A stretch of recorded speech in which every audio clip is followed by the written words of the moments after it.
Eli. You want the truth? You can't handle the truth! Do you want to play what? Okay. I want to play a game. Nigga, please.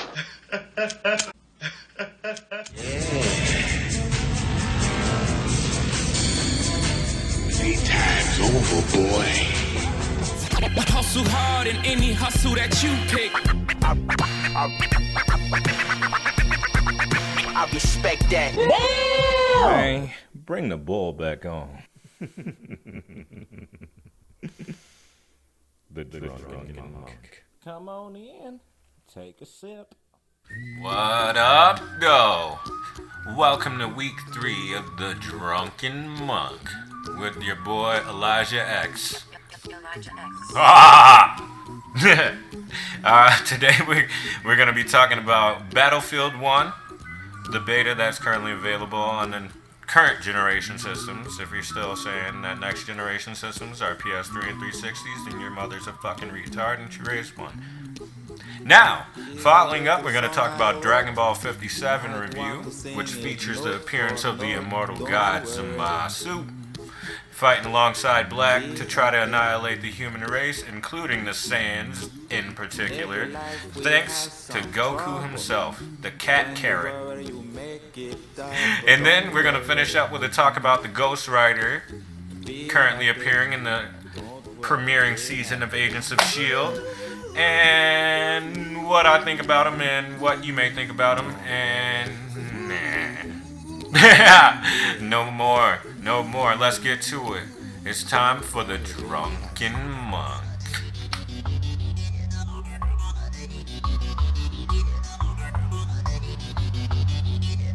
Heavy artillery, semi-automatic. Try to get rid of me, go ahead and close the cask. I got a heavy tank, my guns blasting, no matter the opposition, ready for action. You see the stretch club? Come on, how cold is that? You know a 7 Nation Army couldn't hold me back. I got a biplane, I got a battleship, I got a Zeppelin, you better get out of here. Weapons fast and powerful, shout it out from the towers. You doubt us, you get a flash of gunpowder, cowards, you better move. You're overpowered, you're powder, Christian, you try, so we scour the battlefield, and in the encounter, we never lose. Woo! Back to the action. It's the Drunken Monk signing on. Right now we're talking Battlefield 1 beta impressions. So evidently this beta has been available since the 21st to people who registered to be a part of it, which I did, like 6 months ago. But I'm an idiot and I haven't checked anything in terms of email nor on the PlayStation Network, and I just got into it about a day and a half ago. First things first. Now, the game itself, I am very pleasantly surprised in its current running format. It's released on October 21st, by the way. As it currently stands on the beta, it runs exceedingly smooth. And I say that with knowledge as someone who's previously played Battlefield 4 and Hardline in the same time period. And that was in February of this year. The game itself runs very smooth, and there were a lot of bugs still hindering the process of both of those previous titles. In my opinion, I think the graphics look very good. The available maps, which I don't remember the name of, it might be Sandoval or something along those lines, but the ones available, even on the rush mode, have a wide scope to them. That means that you can be picked up from any and every angle. Even if you're hugged up upon a rock, somebody will probably see the tip of your helmet sticking out. And it's kind of trippy because the sights, iron sights on the weapons, are very narrow in terms of distance when you're focusing on someone. And even with the scope itself, it's kind of hard to size someone up. These people I've been playing with have access, as I said, since the 21st of August, and I'm certain they know the distances, but being a sniper from the Battlefield franchise in every game since Bad Company 1, it's been really hard for me to size people up at a distance with a sniper rifle using the scout class. I've hit headshots, but out of the 5 or 6 games I've played, I don't think I've killed more than like 4 people with a headshot using the sniper. You can check the videos on this same page right here on the NY Mile High Presents. I've been streaming lately and recording stuff just so you guys can see what I'm talking about. You'll see me miss plenty of times. And I try hard, especially in the recent video. I tried really hard, and somehow I just can't snipe people too well. That being said, I don't believe the hit detection nor penetration is off in the game, per se. I just think there's a learning curve that I haven't hugged as of right now. Other than that, I've been working on a support class with a fucking dope-ass rifle, and then also a medic that is a scout's rifle. Or I would say a marksman. It's not semi-automatic, but you can keep firing. There's no scope on it at the beginning, but I'm sure you can outfit it in your kit to play as you so fit. But it's effective as shit. So there are good guns and stuff, but if you're a sniper, in my opinion, I think it's going to be hard to get acclimated with the current shooting system. I don't know why it is, and maybe they'll tidy it up, of course. But, yeah, other than that, I think the game itself is smooth as fuck. It's real smooth, like Michael Jack in The Criminal. That motherfucker moonwalks in terms of the stability. I'm surprised. Pleasantly surprised, don't get me wrong. I think Battlefield has always had a leg up in terms of first-person territory. Even when Call of Duty's the big bad every year, I've been worn tired of that for the past 2 to 3, if not 4 to 5. So, other than zombies, I think Battlefield shits on Call of Duty. And this one seems to be also the case. Nothing in Infinite Warfare entices me, even including their current zombie modes with the boom boxes and shit. God bless my hip-hop nature, but that shit looks stupid as fuck. Even the 80s or 70s amusement park horror theme for the zombies, I think it's all fucking corny, derivative, and just a waste of time. But I'm liking what Battlefield does. One of the most exhilarating things to do is to fucking run up on somebody unexpected of your presence and just fucking whack him with the club or hatchet. In my playthrough, I was able to hit somebody in the knee and duck them down a little bit and strike them in the fucking jugular, and it was probably one of the most exhilarating moments. Even shooting someone off that horse with a pistol, that shit is entertaining. Ooh, highly entertaining, actually. But I've been enjoying the shit out of the beta. I don't play it as much as I would in terms of my old school gaming status. But from what I've experienced, I think that shit is certainly worth your time, and you should download it. At the current moment, there's not an end date for it. Even on Battlefield's or DICE's developer site, there's not an official end date for the beta. So if you have the opportunity, I would say download now, give it a shot. Add me on PSN, 0gravity315, and we can get it cracking. I probably won't hit you with a headshot because the noggin is not what I'm popping, evidently. Back to the drink. Yes!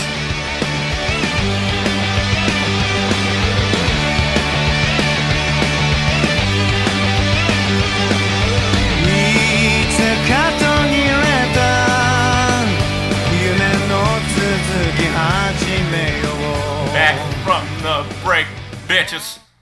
Ha ha. From rags to ditches and never seen riches. Alright, so now we're talking Dragon Ball Super, episode 57. Alright, so essentially what happened is Goku, Trunks, Vegeta went to the future in the last episode and confronted Black, and he transformed into Super Saiyan Rosa. In his words, Super Saiyan Rosa, the peak of his beauty. And he didn't annihilate Vegeta, but he stuck a fucking a power sword through that motherfucker that a lightsaber couldn't fix or replicate. Vegeta caught a blast straight through the motherfucking chest. But he stayed alive long enough in this episode to make a difference, so let's keep going. So essentially, Zamasu appears. For anybody who hasn't been watching Dragon Ball Super, or are waiting for the dubs, Zamasu is a training Kaioshin of Universe 10, and he encountered Goku when Beerus brought him to the planet that they were inhabiting during his training. Zamasu has a disdain for human life as it stands, and he would love to eradicate him to make the universe a more beautiful place. So, using that as a stepping stone, currently Zamasu appears with Black Goku, who turned into Super Saiyan Rose, and as most expected, they're in cahoots with one another. They tried to team up against Goku in a fatal clash, but Trunks popped up with the sword and somehow deflected blasts from fucking Super Saiyan Rose Black and from Zamasu. In my mind, I don't know how that is even possible because Trunks hasn't even surpassed Ascended Saiyan. He went Super Saiyan 2, and Ascended Saiyan's much too bulky to be useful in any battle. But he's not powerful by any means, which is why he went to the past to recruit help from his friends, or, well, I guess they're his mentors, his parent, and, guardians. But he went back for their help, and they come back, and they're getting fucked up. They're getting ruthlessly fucked up. Goku gets cornered within the first 15 seconds of battling in 56, and in 57, it's not much different. He holds ground, but when Zamasu appears and Trunks fight him, there's no breaking ground. Trunks sticks his sword directly through his abdomen, and he pulls it out and regenerates on some Wolverine / Deadpool type shit in like 10 seconds in his face. And Trunks starts questioning his viability in a battle against someone of such power, the immortal god Zamasu. And in my opinion, that makes him look like a bitch. Because, he went to the past and trained with Vegeta, and he squared up with him like, you know what, we're the Saiyans, we're the pride, we are our race, we're the last standing beings, whether he's a halfling or not. And, he did stand up, but ultimately his power and the power of Super Saiyan Blue Goku was not enough to take out either Zamasu or Super Saiyan Rose Black. They got trapped easily. Trunks hit Zamasu with a direct final flash in his most powerful form, and it did not a fucking thing to him. It didn't even tatter his clothing. Didn't even rip a shard off of his frame. And stupid enough, they stand there long enough to listen to his long-winded fucking euphemisms and soliloquies. And Rose Black pops up, and he pops a Kamehameha wave on him, while Zamasu has him hemmed up, and they both get hit. And in my honest opinion, being Trunks is so fucking weak, he should have been disintegrated by the blast. A Super Saiyan God Goku could take a blast like that because he has God Ki, and he has that tenure in such a level right now.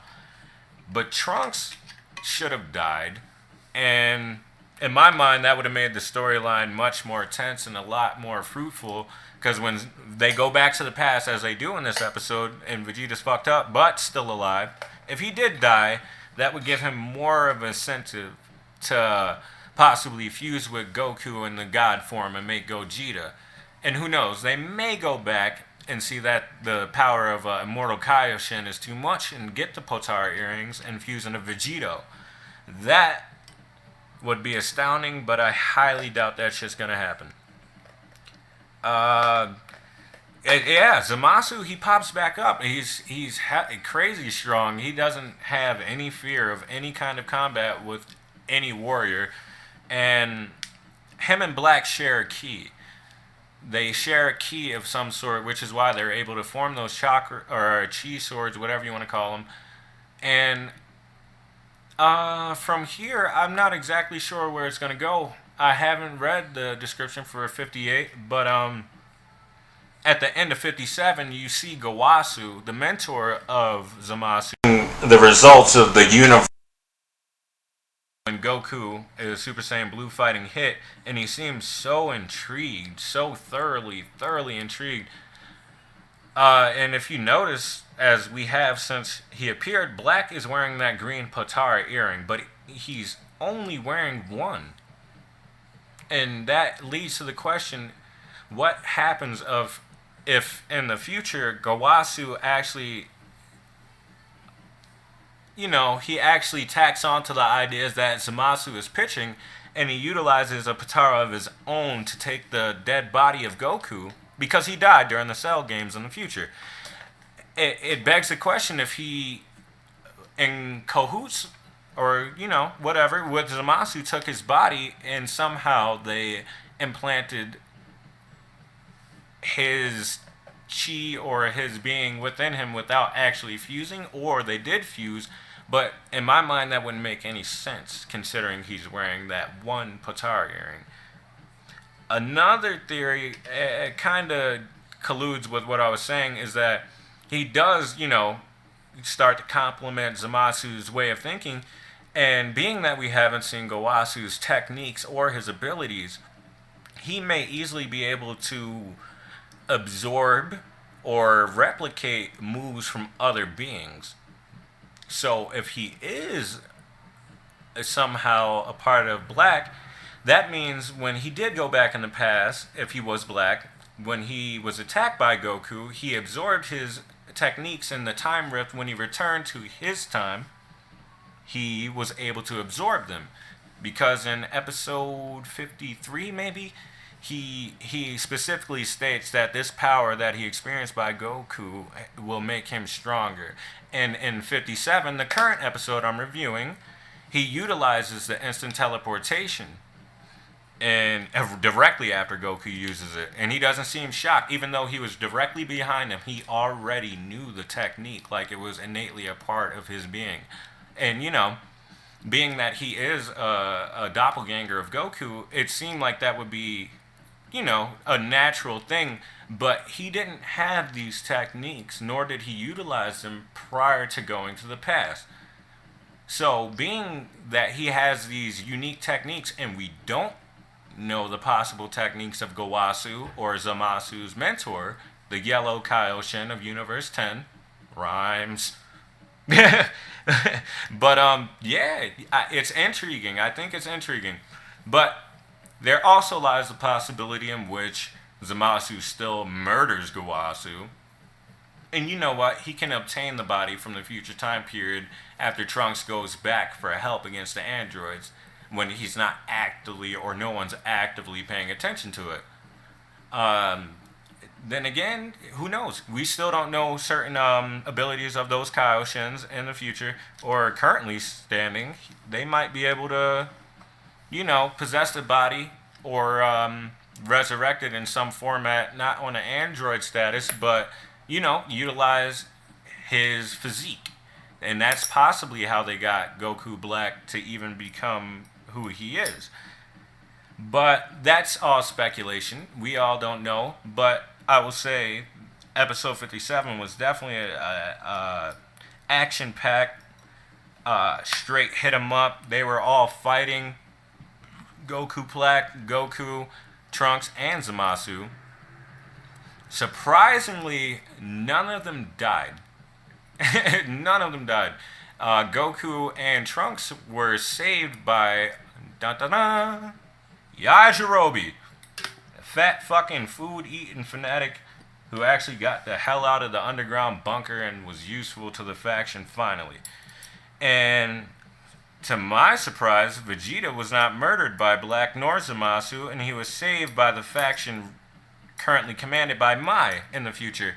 So they all three made it back to the past, which, is why I brought up that Super Saiyan Gogeta or Super Saiyan Blue Vegito possibility, now that they know what they're up against. I also brought out the possibility of them using Goku utilizing the button given to him by Zamasu, or not Zamasu, Xeno King, the All King.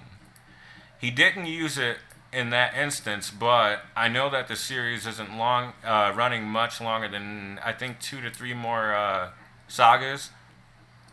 So he's going to use the button eventually. Whether it's now or not, I don't know. maybe when Vegeta gets healed up, he told the All King he would bring a friend. So maybe they'll both venture off to see the King of Universes and somehow reach another level that ascends the blue format and possibly the red format introduced in Resurrection of Frieza. And who knows? That shit would be amazing. None of us knows. I would love to see it. But in my opinion, I think this episode was very engaging. I enjoyed every second of it. I actually kind of want to see one of the heroes die. As I wanted Trunks to die. But I like Trunks. But he's just not even a worthy opponent at all. In any instant. Just like Gohan's a fucking loser in the current timeline. But, yeah. If you haven't seen it, I'll post a link on the Puff and Buddha, and you can check it out over there. Or if you're waiting for the dub, that's fine. Just keep watching the show, and I'll introduce some more topics that you might be interested in. And when you finally watch it, hopefully it'll tickle your fancy, because I'm not. It's on to the next one.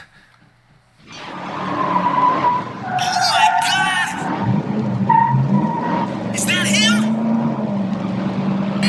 That's him! Who the fuck is that? My God. Alright, so we are finishing off this podcast with Ghost Rider. Ghost Rider. Ghost Rider. Think about it for a moment. And I will hop on Facebook and... Done? Okay, so, Ghost Rider, what do you think when you experience that name inside of your mindset? You think Johnny Blaze, you think Defiant Soul on a course of vengeance on a motorcycle with a flaming chain. Now,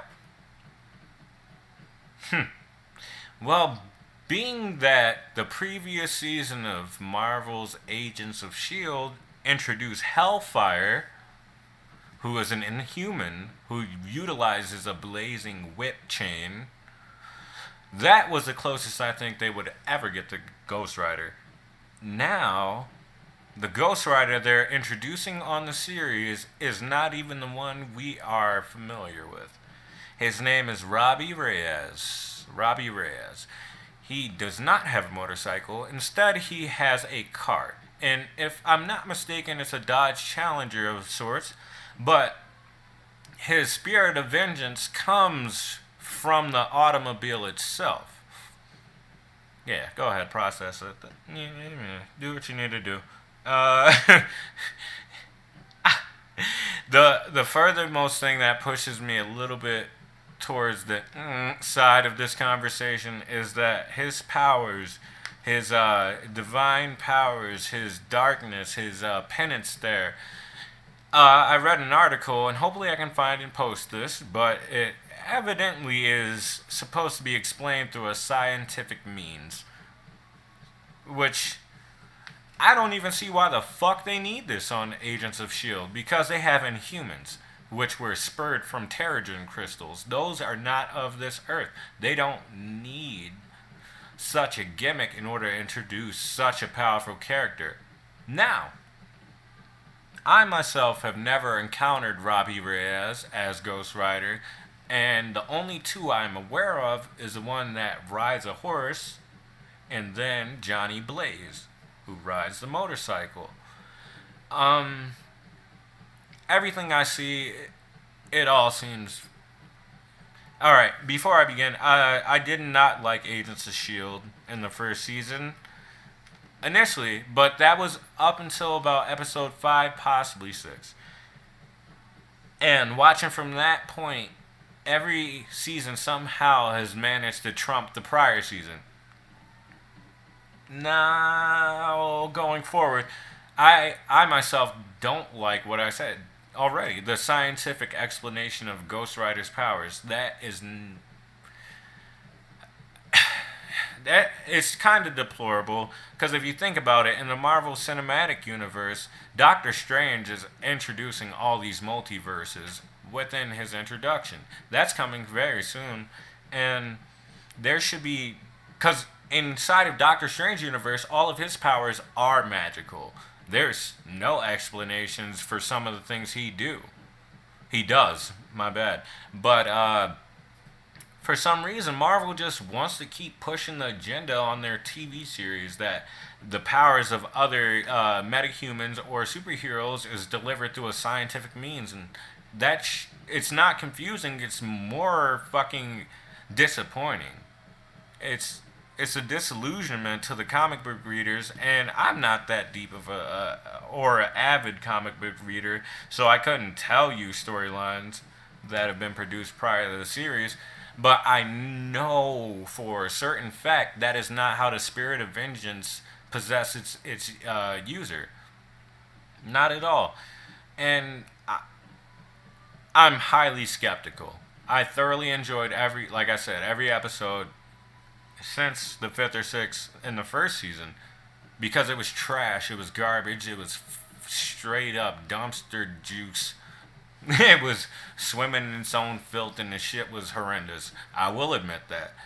But it got better, and a lot of people dropped off because it was shit. But I stayed with it, and it's been great.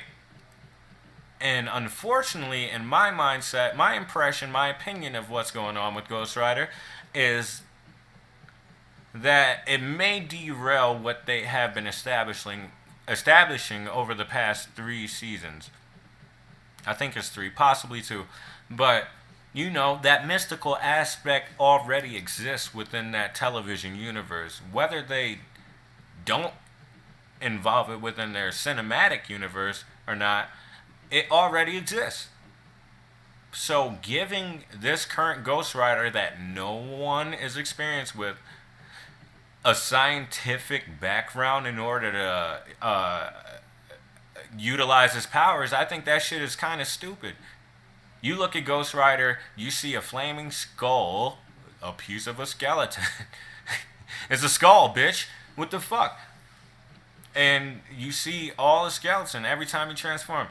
Evidently, the form of Robbie Reyes, his Ghost Rider skull is a helmet. It's a fucking helmet. He drives a Dodge Challenger, if I'm not mistaken, once again. But he drives a car. It's weird. And I don't want to sound too fucking skeptical, but I honestly don't think it's going to work, in my humble opinion. But if it does, who knows? It'll be great. I don't want it to work. Don't want it at all. Don't want it. And I hope that the introduction of Doctor Strange in the cinematic universe and the multiverse aspect of Marvel finally shines through in that time period, and they do continue on with that that one written script or aspect that they would bring Ghost Rider or Johnny Blaze, the motorcycle riding Ghost Rider, to Netflix, or possibly the cinematic universe, actually. Being that it's going to be introduced, I think they will have that capability, but as it stands inside of the TV verse, I do not like the aspect of Robbie Reyes. I don't like that he drives a car. I don't like that his fucking flaming skull is a helmet. I don't like none of it. The only part that I can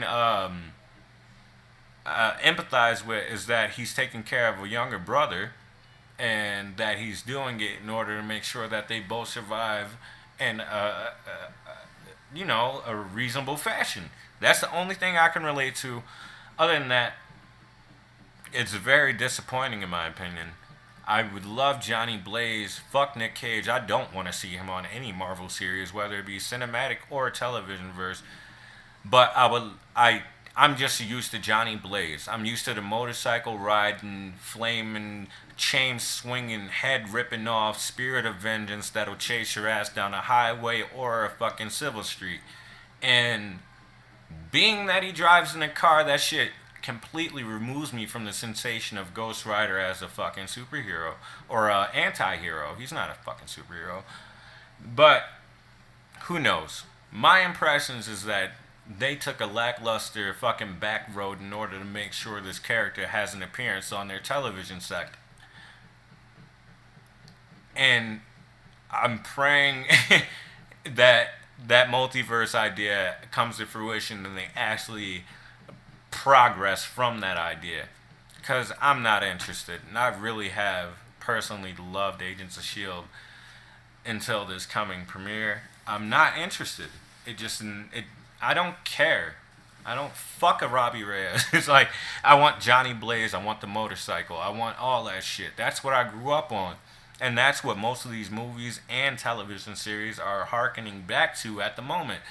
So, them modernizing the character hits me in a very sore spot. And I'm not looking forward to it. It's not part of my passion at the moment. And it's very disappointing. So, hopefully they'll pull some kind of magical black cat out the bag and not run that bitch over inside of it. But I'm not looking forward to Agents of S.H.I.E.L.D. And that's very sad to say from someone who enjoyed it from the past 2 to 3 seasons. But it is what it is. Life goes on. Rights right their own wrongs. Yes! Signing off. The Drunken Monk. Next week I won't be available, so in 2 weeks' time I will return with a fresh podcast with multiple topics and a bigger show ready and awaiting your arrival. I'll catch you on the flip side.